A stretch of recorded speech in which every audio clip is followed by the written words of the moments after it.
बिस्मिल्लाहिर्रहमानिर्रहीम जी। आज का हमारा टॉपिक है रिफ्लेक्सिव प्रोनाउंस। और रिफ्लेक्सिव मीन्स क्या कि ये एडजेक्टिव के तौर पे यूज़ होता है। ग्रामर के एतबार से अगर हम देखते हैं तो reflecting back on the subject, ये रिफ्लेक्ट बैक करता है किसके ऊपर? सब्जेक्ट के ऊपर। लाइक अ मिरर, एक आईने की तरह। ये इसका मीनिंग इसलिए रखा गया है क्योंकि रिफ्लेक्सिव प्रोनाउन का मतलब भी ये है कि ऐसा प्रोनाउन जो रिफ्लेक्ट करके एक्शन को, ठीक है, एक्शन किस में होता है? जो वर्ब शो करता है, तो वर्ब के एक्शन को ये रिफ्लेक्ट करके कहाँ लेके आ जाता है? ये वापस सब्जेक्ट के ऊपर ले आता है। इसीलिए कहते हैं कि जो रिफ्लेक्सिव प्रोनाउन है ये तब इस्तेमाल किया जाता है जब हम क्या करते हैं? We use a reflexive pronoun when we want to refer back to the subject of the sentence or clause। यानी जब हमने रेफर करना होता है किसको? किसी भी फिक्रे के सब्जेक्ट को या क्लॉज के सब्जेक्ट को। अब यहाँ पे ज़रा आसान अल्फाज में समझ लें कि जब काम करने वाला और जिस पर काम हो रहा हो, जब किसी फिक्रे का सब्जेक्ट और ऑब्जेक्ट सेम होता है तो हम रिफ्लेक्सिव प्रोनाउन इस्तेमाल करते हैं। Reflexive pronouns and in self और सेल्स। अब यहाँ पर देखें जी, यानी दूसरे अल्फाज में हम आसान उर्दू में इस तरह सीख सकते हैं कि जो सेल्फ और सेल्स फॉर्म होती है प्रोनाउंस की, उसे रिफ्लेक्सिव प्रोनाउन कहा जाता है। यानी आपके रिफ्लेक्सिव प्रोनाउंस क्या होंगे? देयर आर 8 रिफ्लेक्सिव प्रोनाउंस, उसमें सिंगुलर हैं और प्लूरल हैं। अब सिंगुलर में आई का रिफ्लेक्सिव प्रोनाउन क्या होगा? My self. यू का सिंगुलर में योर सेल्फ। ही का हिम सेल्फ। शी का हर सेल्फ और इट का इट सेल्फ।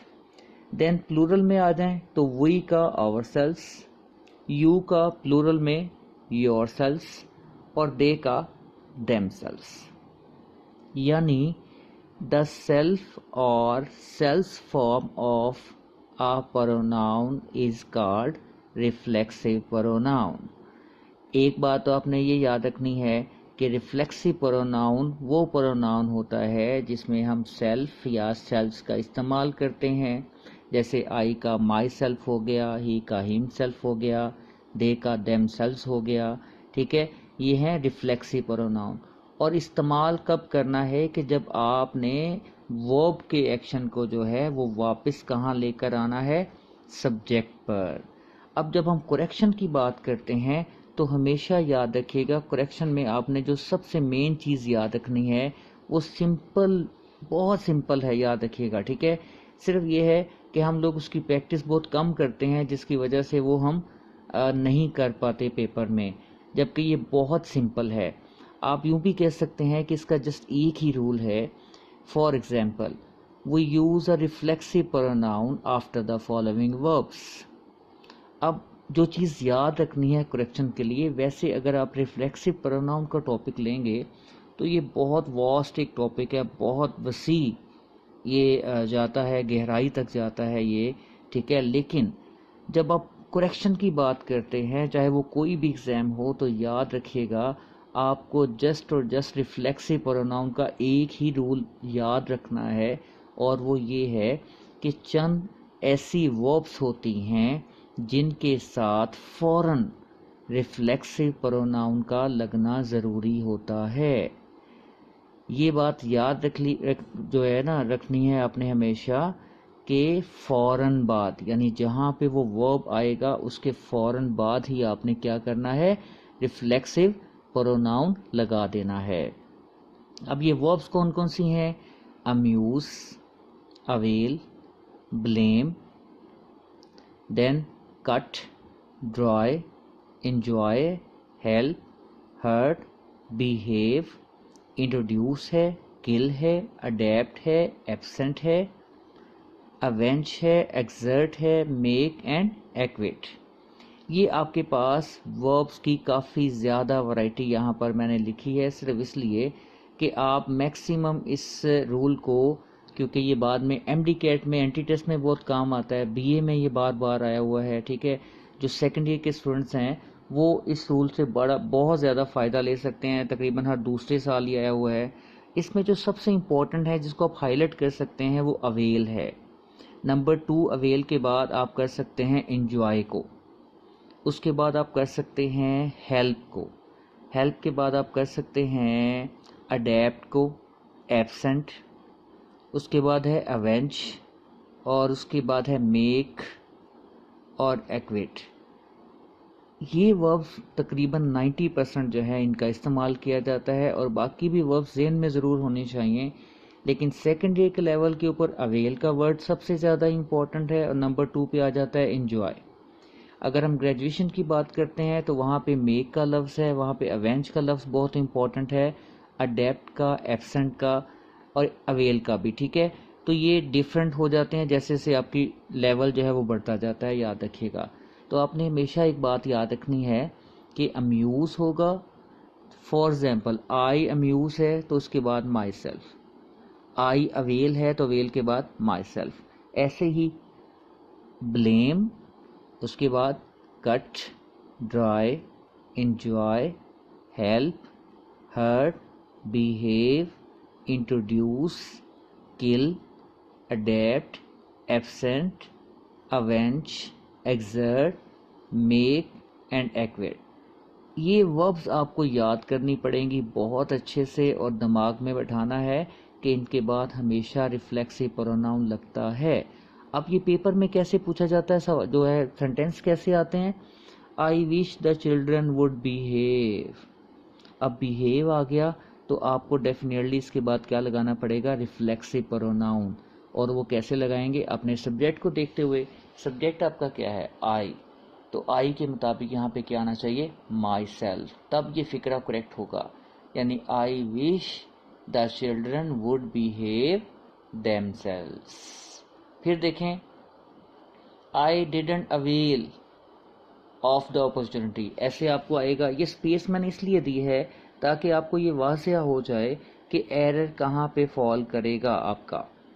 तो अवेल के बाद जब तक आप लोग आई के मुताबिक माई सेल्फ नहीं लगाओगे तो वो करेक्ट नहीं होगा।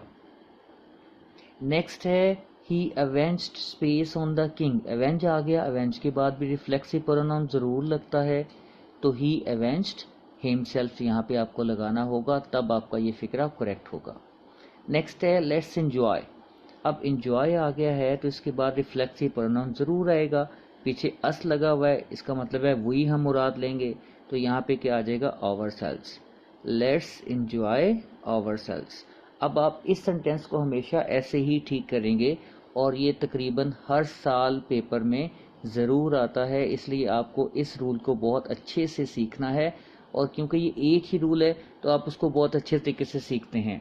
अब इसका बी पार्ट, कुछ लोग कहते हैं जी बी पार्ट भी जो है ना वो एक थोड़ा सा हमें बता दिया करें, स्टडी करवा दिया करें, ठीक है। For example, do not use a reflexive pronoun after verbs which describe things people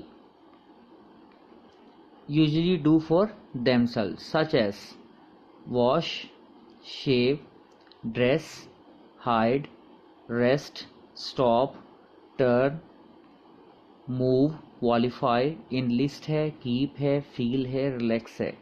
यानी ऊपर आपने पढ़ा कि ये वो वर्ब्स हैं कि जिनके साथ रिफ्लेक्सिव प्रोनाउन आता है, और नीचे वो वाली वर्ब्स हैं, ठीक है, जो कि आम तौर पे लोग अपने लिए करते ही हैं, ठीक है। और इन वर्ब्स के साथ कभी भी रिफ्लेक्सिव प्रोनाउन नहीं लगता। यानी यहाँ पे वॉश है, शेव है, ड्रेस है, हाइड है, रेस्ट है, ठीक है। For example, he washed himself in cold water. अब ही वॉश्ड हिमसेल्फ यहाँ पे गलत है, ये इनकरेक्ट है। इसको करेक्ट कैसे करेंगे, आप हिमसेल्फ को काटेंगे, ठीक है, फिर ही ये सही होगा। ही always shaved himself before going out in the, अब यहाँ पे देखें शेव्ड के बाद क्या लग गया, हिमसेल्फ, ये काटना पड़ेगा। और ही ड्रेस्ड हिमसेल्फ, ड्रेस्ड के बाद भी रिफ्लेक्सिव प्रोनाउन नहीं लगता। अब यहाँ पे 2 पॉइंट्स हैं, अगर तो ऑलरेडी वहाँ पे रिफ्लेक्सिव प्रोनाउन लगा हुआ है तो उसको कट करना ये ज़्यादा आसान होता है। ये ग्रेजुएशन के लेवल के ऊपर बहुत ही बिल्कुल इजी मार्क्स आपके जो हैं होते हैं जो कि एक आप बहुत आसानी के साथ ये जज कर लेते हैं कि जस्ट रिफ्लेक्सिव प्रोनाउन मैंने काट देना है यहाँ से, क्योंकि वहाँ पे एक ही इनकरेक्ट सेंटेंस आता है तो आपके लिए आसानी रहती है। जहाँ तक सेकेंड ईयर के स्टूडेंट्स हैं तो वो थोड़ा सा कंफ्यूज हो सकते हैं, क्योंकि उनके पास ऑप्शंस आती हैं ABCD में। जब आपको देखना होता है कि 3 में या 2 में क्या लगा हुआ है, रिफ्लेक्सिव प्रोनाउन लगा हुआ है और कुछ में नहीं लगा हुआ है, तो आप कंफ्यूज हो जाते हैं बाज़ दफ़ा।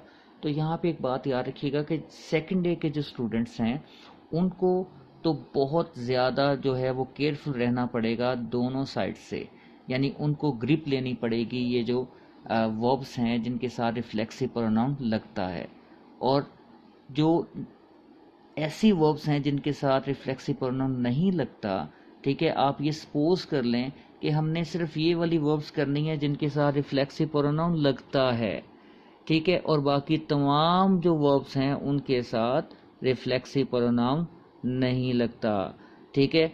अब यहाँ पर अगर आपकी ग्रिप जो है वो ए पार्ट के ऊपर आ जाती है कि वो वाली वर्ब्स जिनके साथ रिफ्लेक्सिव प्रोनाउन लगता है, तो ये आप सेकंड वाला जो बी पार्ट है ये तो आप आसानी से कर सकते हैं, फ़ौरन ही आपको जज हो जाएगा कि किसके साथ रिफ्लेक्सिव प्रोनाउन नहीं लगना, ठीक है। आप इसको रीड आउट ज़रूर करें, इसलिए मैंने साथ ये मेंशन भी कर दिया है। अदरवाइज़ अगर आप जस्ट ए पार्ट कर लेते हैं तो फिर बी पार्ट ऑटोमेटिकली आपका क्लियर हो जाता है। तो आपने ए पार्ट के ऊपर मैक्सिमम फोकस करना है कि इन वर्ब्स को जो है वो फिंगर टिप्स के ऊपर कर लें कि इनके बाद हमेशा रिफ्लेक्सिव प्रोनाउन आता है। यानी इसको लिखते वक्त भी एक बहुत अच्छा फार्मूला होता है, ठीक है, याद रखिएगा। फार्मूला क्या होता है कि आप सपोज कर लें कि ही आपका सब्जेक्ट है और आप he amuses himself, avail himself, blame himself, cut himself, try himself, enjoy himself, help himself, hurt himself, इस तरीके से तमाम वर्ब्स को लिखें ही यूं कि जैसे आप लोग जो हैं साथ पहले से रिफ्लेक्सिव प्रोनाउन लगा रहे हैं और स्टार्ट के ऊपर क्या है, ही है, ठीक है, आपका सब्जेक्ट। जैसा सब्जेक्ट होगा वैसे आप चेंज कर देंगे, लेकिन आप जब एक मरतबा ये थोड़ा सा यूज टू हो जाएंगे, ठीक है, थोड़ा सा बोलना शुरू कर देंगे कि बिहेव के साथ सेल्फ वाला मैंने रिफ्लेक्सिव प्रोनाउन लगाना है, तो आपके लिए ये याद करना काफ़ी आसान हो जाएगा। और मज़ीद जो इसके नेक्स्ट जो प्रोनाउन की काइंड्स हैं, ठीक है, उसकी वीडियोस भी बहुत जल्दी अपलोड हो जाएंगी विद इन अ डे या 2, ठीक है। तो जिन लोगों ने चैनल को लाइक किया हुआ है प्लस शेयर करते हैं और सब्सक्राइब किया हुआ है, ठीक है, उनके लिए तो कोई प्रॉब्लम नहीं है। जिन्होंने नहीं किया वो कर लें, और जैसी वीडियोस आती जाएंगी, ठीक है, आपको मिलती रहेंगी।